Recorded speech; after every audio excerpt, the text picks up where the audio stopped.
Yeah, I know it's a crazy week. We've had today. We've had a eclipse. We had an earthquake over the weekend in New York City. Things are happening all over. In fact, the Buddy Martin show is even coming to you early tonight for good reason. Some of you had a basketball game later on, so our guys have agreed to come on for an abbreviated edition of the Buddy Martin show tonight. Standing by in the orange and blue room is the quarterback himself. I hear him dropping things. He never did that as a player. Shane Matthews next. Stay tuned right here to the Buddy Martin Show on Meldon Law Monday, a commercial-free half hour. It's time again for Buddy Martin. Call him up and tell him what you're thinking. But be kind because he's doing the best he can. Better, stronger, faster. Mama says that alligators are ornery because they got all them teeth but no toothbrush. Hey, what if the voice calls while you're gone? Take a message. Bye! You ready, champ? I'm ready for this my whole life. I'm incapable of small talk. But that's why you love me, right? Kind of intimidating to be in the presence of so many great athletes.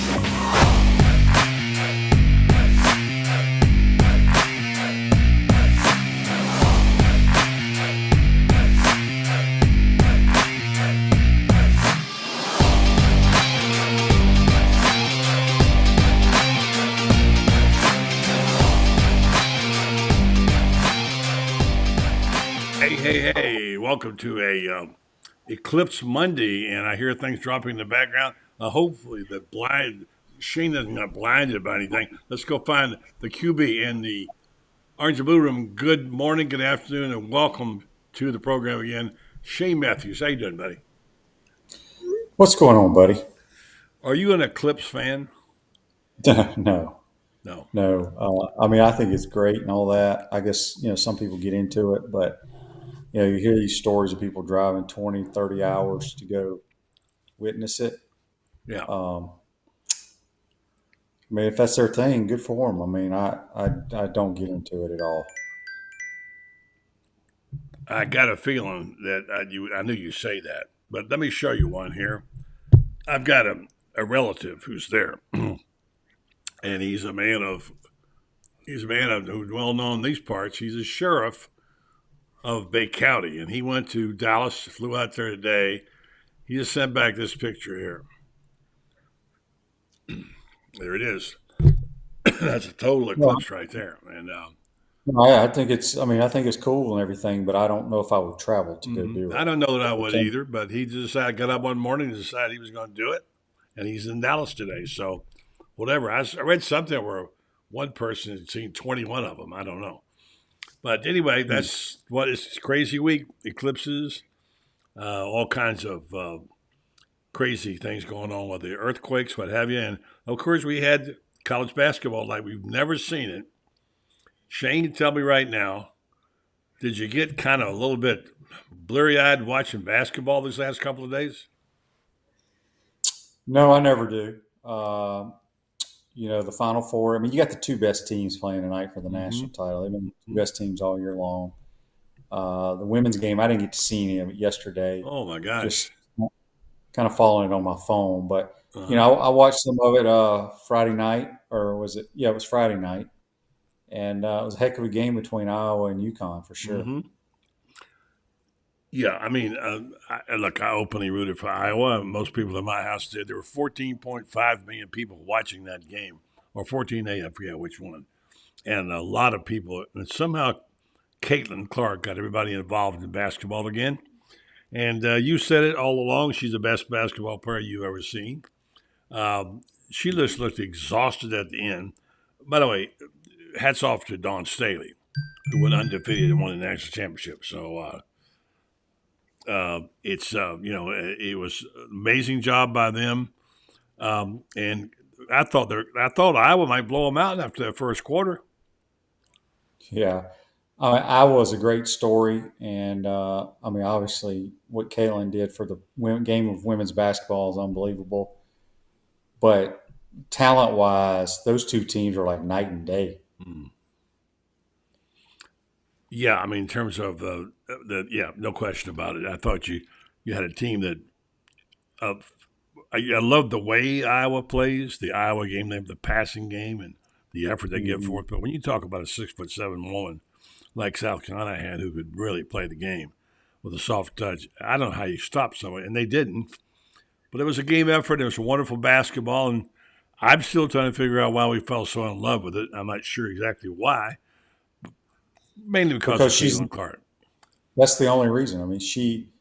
I mean, there's been a lot of great women basketball players, and maybe it's because we're in the social media world now and women's basketball is on TV.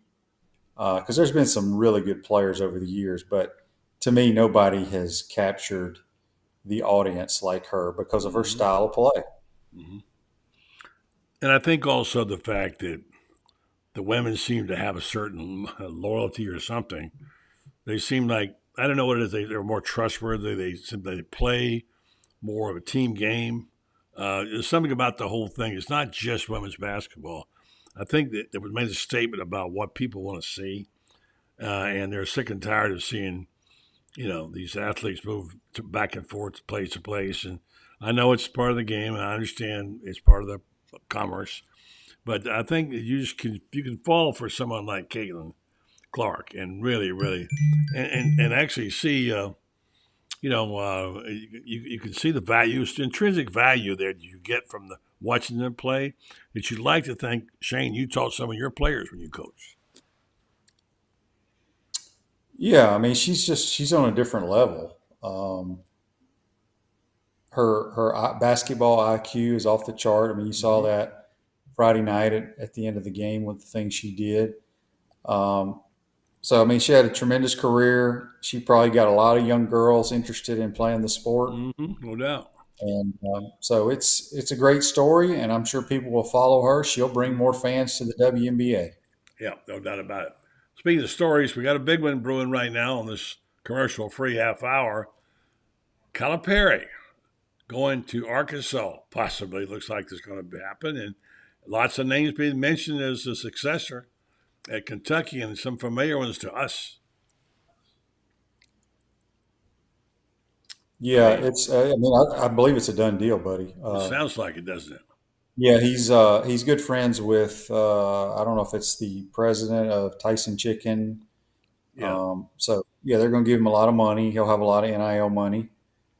And I said on my show today that I think the top choices will be Chris Beard, Bruce Pearl, Billy Donovan, and who was the other one I had? I think I'd throw Scott Drew in there from Baylor. I can't remember who the other person I had. Yeah, I think that's the list I saw. Yeah, but there's one other one that came in later, just this afternoon. I don't know what the validity of this is. It comes from a pretty good source that Kentucky intends to offer Dan Hurley an offer he cannot refuse, according to sources close to Mitch Barnhart. The deal would make Hurley the highest paid coach in college basketball history. Interesting, huh? So he's close to the athletic director there? I don't know. It's just I thought that's what you just. I said the source. They tweeted. He said according to a source close to the AD. Yeah, I know it's third hand. I get it. Yeah, UConn, in my opinion, is the premier basketball program in America right now. If they win tonight, they will have more national championships than Duke. Mm-hmm. Hurley, I just have a hard time. Why would he go to Kentucky? Why leave UConn? UConn. I don't think he will. I don't either.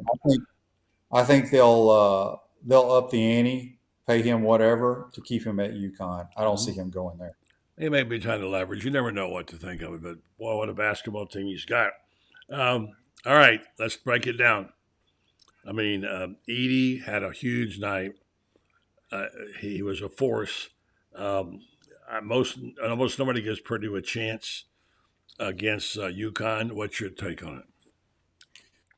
Well, you can always give them a chance. I mean, these are like I said, the two best teams in America all year long. Edey causes problems, but Connecticut's got big guys that can battle with him. I just think Connecticut's just a solid basketball team. I think both teams have great backcourts. There's going to be a lot of good basketball players on the floor tonight. It's the matchup I think everybody wanted to see. Mm-hmm. But the only way I think UConn loses this game is if they just have multiple turnovers and just can't shoot at all. Yeah, I don't see them losing either. But I will got to give Purdue a lot of props. Then I got to give Edie a lot of props for developing and where they play. I just want to make an observation overall about basketball, and maybe it's me, and maybe I hadn't been as astute a fan as I should have been. But the basketball game I'm seeing incredible plays being made. Among the things I'm seeing is I'm seeing a lot of movement and a lot of great passing by bigs, which I don't remember seeing like this. We're talking 2 and 3 touches by the big Shane. And to me, it's an indication that the game has changed. Well, yeah, that's why Zach Edey was. I think he was the ended up being the player of the year, but I think he has zero chance of playing in the NBA.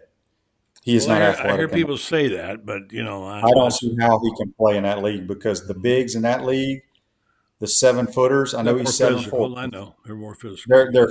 They're quicker. They shoot the three. They take they're on the perimeter a lot, and he can't guard them. Now he may prove me wrong, and a bunch of other people wrong. I just don't see it. Had a hell of a college career. He may win it all tonight, but I don't see how he may make a roster. I don't see him playing in the NBA. Interesting. Well, we'll see.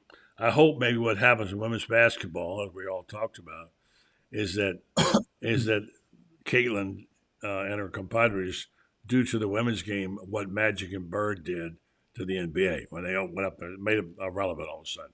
And that would be great to see women's basketball. I doubt we'll see that kind of explosion, but there's some good players going to be playing in the NBA next year. But the WNBA, you think, well, they're never going to draw. Well, guess what? They just showed people will watch women's basketball. Well, the numbers, which are staggering. So I think it's a healthy thing to see them go to the next level and play at the next level. Oh, I agree with that. I don't know if the WNBA will be any close to those No, they those won't. numbers. They won't. No, Yeah. they won't. Again, going to 18.7 million viewers. At a peak, they had 24.7. And it's an increase of 89% over the title game for 2023. So, of course, ESPN's taking credit for it.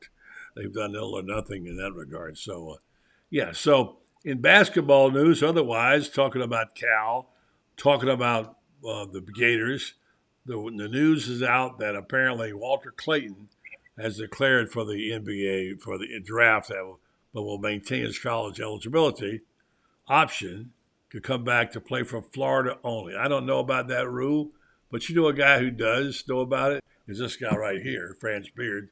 Good evening, Franz. Say hello to Shane, and how you doing? Hey, Shane, what's up, dude? How you doing, Franz? Another day in paradise, buddy. We got a short show tonight, only about 15 minutes, so we're just sort of decipher. Give us your basketball take on what's going on with Walter Clayton, and what do you hear the odds are that he'll sticking his toes in the water. He's doing what Nimhard did it. Colin Castleton did it. He came back. Keontae did it. Came back. It's a chance for these guys to go and work out and find out. If somebody were to tell Walter Clayton that we'll draft you in the second round, I guarantee you he would go.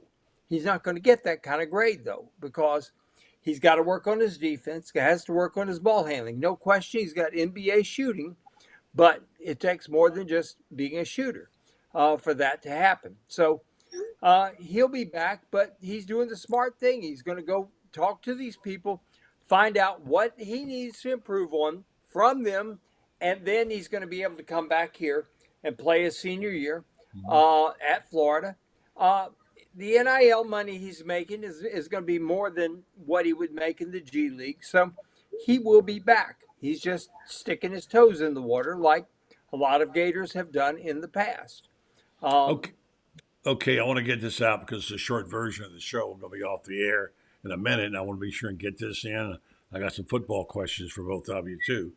And that is that Billy Donovan, we don't know. There's a lot of talk about Donovan going to Kentucky for Calipari.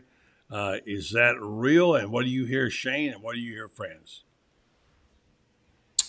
Oh, I don't know if Billy even wants to have to deal with the NIL and college kids anymore. I mean, he might, but I don't see that happening. France? Only if they back up a Brinks truck. And he's making, I think, about $9 million a year in the NBA. They'd have to offer him more money than that. That with Cal's package, it was 8.5 base salary, and he was making about 11 and a half. Arkansas is guaranteeing Cal 8.5 base salary and probably about 4 million in incentives. Um, Billy's not going in. Billy, donkeys may fly first before he All goes. right. The All guy right. I would truly look out for taking that job. There's been a lot of talk about the gosh, my mind's going crazy here. At Baylor, Scott Beard? Drew at Baylor. Drew? Uh, Drayton McClain wrote a check for $200 million to build him a state of the art arena. He ain't going anywhere. Yeah. You know, a couple People, of other Baylor's guys. got a lot of money. Oh yeah, all money talks a lot. I heard somebody today say, Kentucky would be smart to go after Todd Golden, but that's not going to happen either. They're going to go after a proven guy that's got some wins to it. Chris Beard at Ole Miss might be a guy that they would go after. Will Wade might be a guy that they might go Yeah. after. Yeah. So, All right. and, and let me throw one other thing in. All right, quickly, we got to move. We only got a couple of minutes to go. Go ahead. I heard you talking about the WNBA. For the WNBA to explode as it needs, as a lot of people hope it does, Caitlin Clark has to go there and be a star instantly. If she's not a star instantly, their ratings will not improve at all. Okay. And college basketball, women's college basketball, has to find a superstar to replace her. Okay. Let's real quick. I need a pick from both of you on tonight's Final Four, and I want to talk some football with Shane and you about the weekend scrimmage, some of the things going on. Very positive, upbeat responses there. Give me a winner, Fran's Final Four. UConn. All right, Shane, you already said UConn. Yeah. Yeah. I'm gonna go be different. I know it's got no chance. I'm gonna pick the other guys. I'm picking the Boulders, just for the heck of it. All right. So Saturday scrimmage. I think it was their third, second. There was a lot of fans wrote about it. Shane, I don't think you were there at the scrimmage, but I'm sure you talked about it on your show. There seems to be a lot of talk about the improving defense, the improved tackling, some of the players, the offensive line. Fans, you raved about the offensive line last week. And again, I know what Shane's going to say. It doesn't matter if you play the games, but it does matter to fans who are trying to find something to buy into. I feel the last two weeks that I've begun to hear. I haven't been there, so I can't say I saw it. Hear more and more positive things they're saying. Billy's saying, the players are saying about each other, etc. Am I crazy, friends, or is that accurate? I think they're getting better, and I think they've got a way to go. I think the off season between now and August is critical. They've got to these team meetings. Shane can talk about these team meetings and practices. That's where the leadership really comes in. Shane was great as a leader in the off season, and Florida had to have that. And all great teams, I think, have to have that off-season leadership, and that's where it's going to be critical. But I think the defense is getting better. Shane, give me something. Well, I've said from day one going into this year, I think this will be Billy's best roster that he's had. I think they're going to be pretty good on offense. Losing Ricky Pearsall is definitely going to hurt, but I think they got enough skill at the wide receiver position. I love the running back room, and Graham Mertz is your quarterback. I think he's had a really good spring. He's in total control. It comes down to, as I've said, can we rush the passer? and can we tackle? I think the secondary, I've always liked our corners. I know the fans don't like our corners, but if you can't rush the passer, I don't give a damn who's playing corner. Okay. So if we can get after the quarterback and get him off his spot at, some of the time and tackle, I think this team can win a bunch of games. Fundamentally, everybody's raving about what they're seeing with the defensive tackling, getting guys on the ground, as Billy talked about it. Franz, he emphasized that in his press conference. Yes, he did. And the tackling has to be better. It can't, quite frankly, it couldn't be worse. If they had tackled even reasonably well, I'm not even talking about great tackling, but reasonably well the last 2 years, they'd have won 17 or 19 ball games the last 2 years, and nobody would be talking about a hot seat for Billy Napier. Yeah. A few new names surfacing here and there, Franz. People were hearing about. Anybody that you noticed that they talked about, they haven't been talking about? Well, a lot of people haven't been talking about Grayson Howard. Pup Howard. Nicknamed Pup. But he's a grown man at middle linebacker, 6'4", 245 pounds, who can move. He is the real deal there in the middle.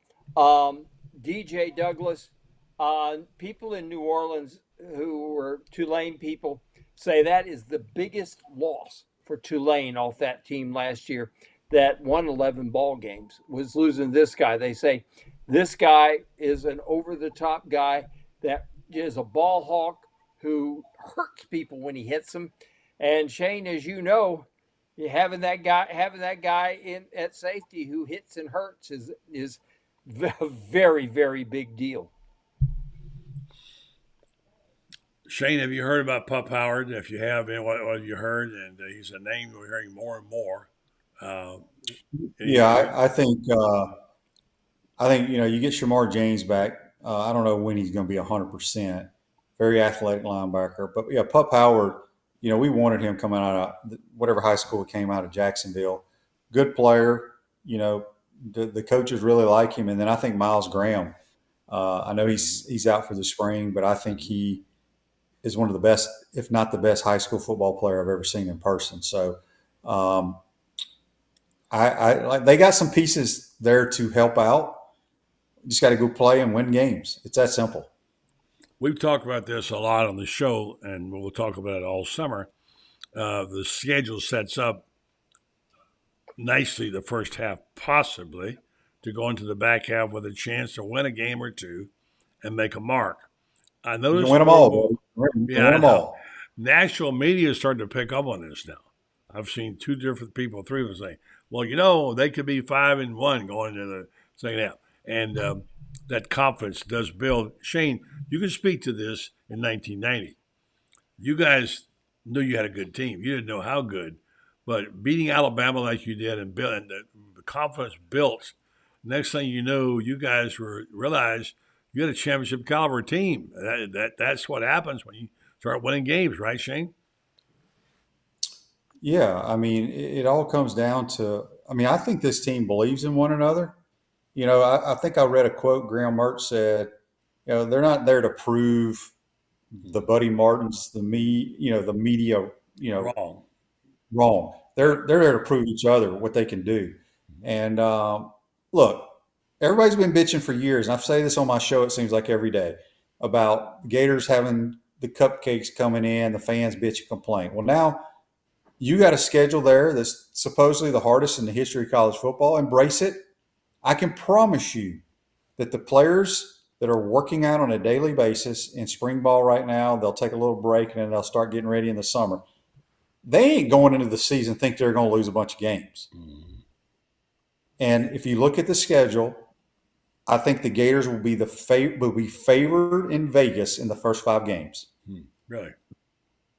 They're all 4 of them are at home, and then you're at Mississippi State, who was a disaster last year. I think they're going to be much improved, but I think Florida will be favored in all 5, and I think they can win all 5 if they play good, solid defense.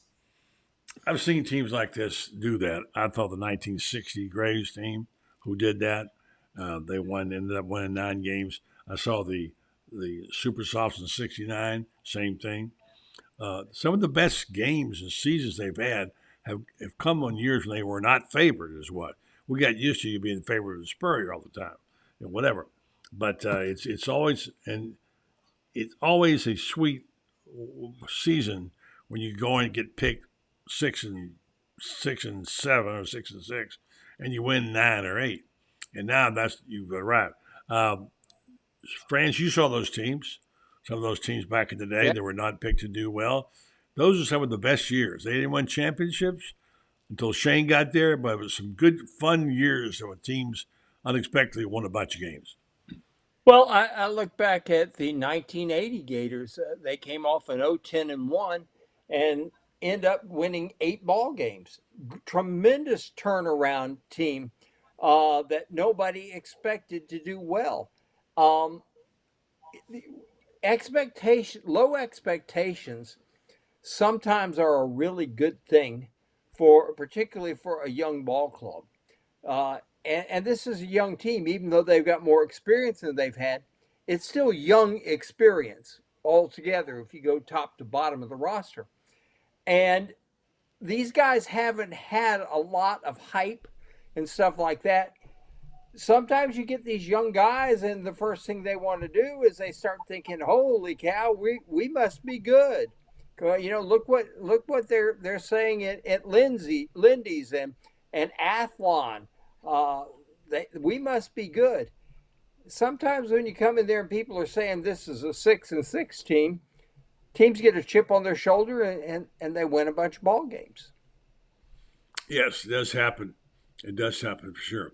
All right, now look, Shane doesn't care for the Eclipse. He's not an Eclipse guy. He's already said he wouldn't go 20,000 miles to see it.